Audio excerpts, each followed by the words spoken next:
Victor was too keyed up from his heated basketball game with Luan to think much of the strange woman with vibrant red hair who had been staring at him from the bleachers.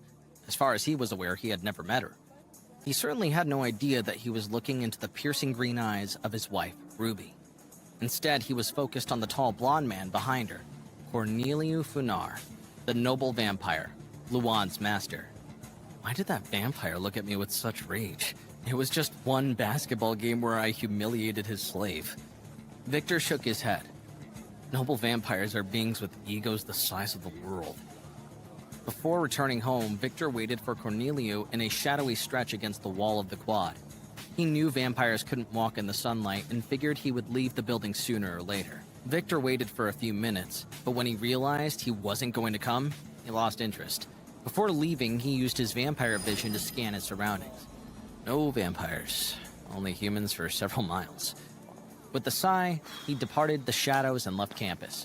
Meanwhile, in his office, Cornelio yelled angrily at Luan as he slammed his hand on his desk. "You fool! What were you thinking showing off in front of the entire school?" Because of his supernatural strength, the desk had an imprint of his hand in the wood. Cornelio was currently working as the college's basketball coach. Despite his title, he didn't teach the students anything. He merely managed the team, a figurehead at best. In reality, he did nothing for the school. He used his vampiric charm to stay in this post. It was an attempt to win the heart of Ruby, one of the 4 flowers of the vampire world. At this point, Luan was frightened. He may have acted like a big man on campus, but he knew that in front of the vampire who gave him his gifts, he was nothing more than a slave. Luan knew that noble vampires were arrogant beings. They thought the world revolved around them, but their egos were as fragile as glass. At least in Luan's experience. But he had only been in contact with a single noble vampire since he became a newborn. Luan looked up at his master, Cornelio, heir of House Vinar. He still remembered the day he was in a hospital bed and the vampire had shown up to help him. He felt he was chosen to be the prince's knight, but the reality was much more difficult than he imagined. This prince was nothing more than a spoiled vampire, but since he helped him out of that deplorable condition, Luan was eternally grateful, literally. Cornelio fumed. "You have nothing to say for yourself?"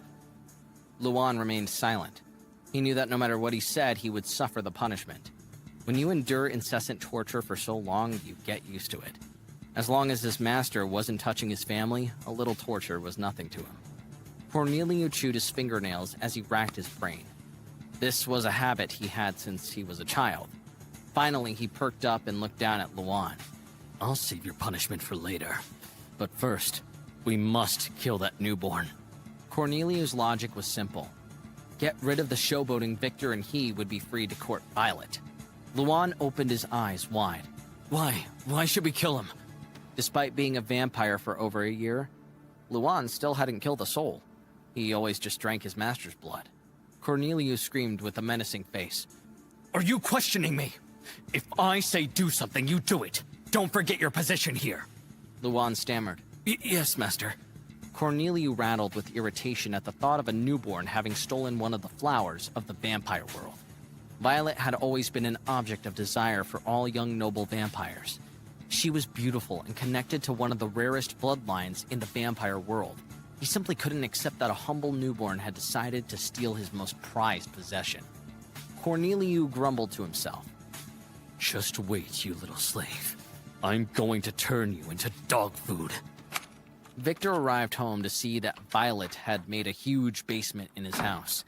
His old run-of-the-mill cellar now looked like a cave with lots of tunnels and rooms. It was like an underground command center straight out of a movie. "How did she do it so fast?" Victor approached her. Is it safe to make a basement this size?" Violet didn't understand his confusion. "Of course, why not?" She was wearing casual clothes this time. A simple white sweatshirt, black denim shorts, and purple sneakers with a swoosh. I'm a little surprised by the outfit she picked out. I thought she had an all-black wardrobe of cosplay outfits. Well, I'm not complaining. She looks hot no matter what she wears. Seeing my affectionate gaze, she smiled back. He challenged her timidly. I mean, I'm no scientist, but won't the house collapse over a hole this size? Oh, don't worry about it.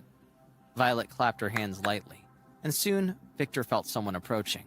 He used his vampire vision to see that the person was human. The characteristics of a vampire were very easy to identify, but Victor always used his vampire vision to make sure. After all, some humans could look like vampires if they were ill or had genetic conditions like his. I can see this woman's heart glowing as if inviting me to feed on her. But the blue aura that surrounds her and her heart that seems to glow brighter than usual tells me she's different.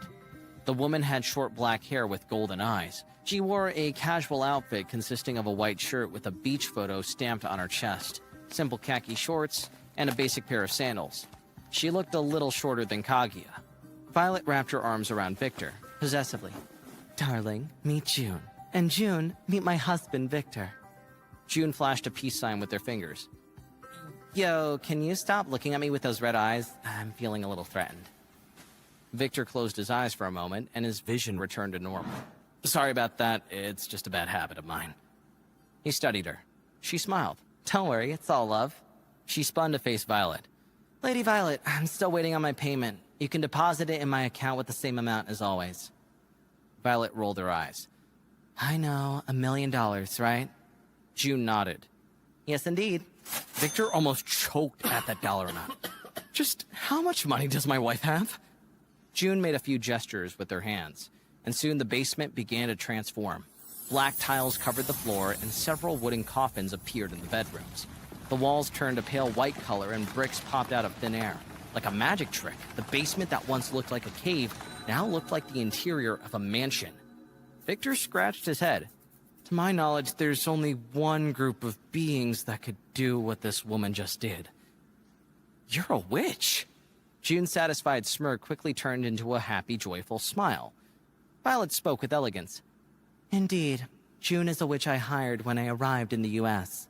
As you can see, she has many useful and unique skills. If you have a requirement that cannot be legally obtained, you can ask June. She'll charge you an arm and a leg, but since you're my husband, she should give you a discount, right? Of course, Lady Violet. Victor was amazed. It must be helpful to have a witch on retainer who can literally create anything with a stroke of her hand. It seems like Violet has a long history with June. She must plan to keep her around for a while. Victor tried to ask Violet why she created this underground basement. Why did you... But then he remembered all the servants she had. Never mind. Victor scanned the massive space around him. Of course, this is all very useful for Violet and her staff, but how the fuck am I going to explain this to my parents? I need to keep it hidden from them. They might be dense enough to ignore my physical change, but oblivious enough to easily accept Violet as my wife. But this is another level of bullshit I would have to invent to convince my parents. Suddenly remembering the money-making thievery scheme he hatched earlier, Victor looked at June. Miss... She smiled. Just call me June. June, can you help me get a fake ID, a fake bank account, and a fake social security number? June gave him a confused look that was quickly replaced with a professional smile. Is that all? Easy. June picked up a phone and punched in some numbers. She had a quick whispered conversation with someone on the other end. She glanced up at Victor. What name do you want to use? How about, James Smith? June nodded and continued her phone call. Victor exhaled. That was easy. He began stroking Violet's long white mane. He felt her breathing grow erratic. She leered at him with glowing red eyes. She looked like she was going to jump on him at any moment. For a moment, he looked at his hand. Do I have the hand of a god? Why is she reacting like this just by me stroking her head? June hung up the phone and summoned 3 documents out of thin air. The first was a fake social security card. The second was a passport. And the third was a bank statement from a tax-free country. Victor was genuinely surprised. You are very efficient. Are all witches like this? June spoke as her golden eye sparkled. The answer to that question is going to cost you. Do you really want to know? Victor shook his head. Forget it. June clicked her tongue. Too bad. Violet suddenly looked at June with intense blood-red eyes. Leave. Her fangs began to protrude. June felt a shiver run down her spine. Right, I just remembered that I had to feed my cat in Hawaii. Take care, Lord and husband. Soon I will be back to collect my money for my services. Aloha! June made a few gestures with her hands. Suddenly, a magic circle appeared on the ground. She stepped inside and disappeared. Victor turned to lock eyes with his impassioned wife and felt a sudden explosion of bloodlust inside of him. He licked his lips. I want her. I want her blood. Victor unclasped the top buttons of her shirt and bared her fangs. Come get me, darling. Let's have some fun.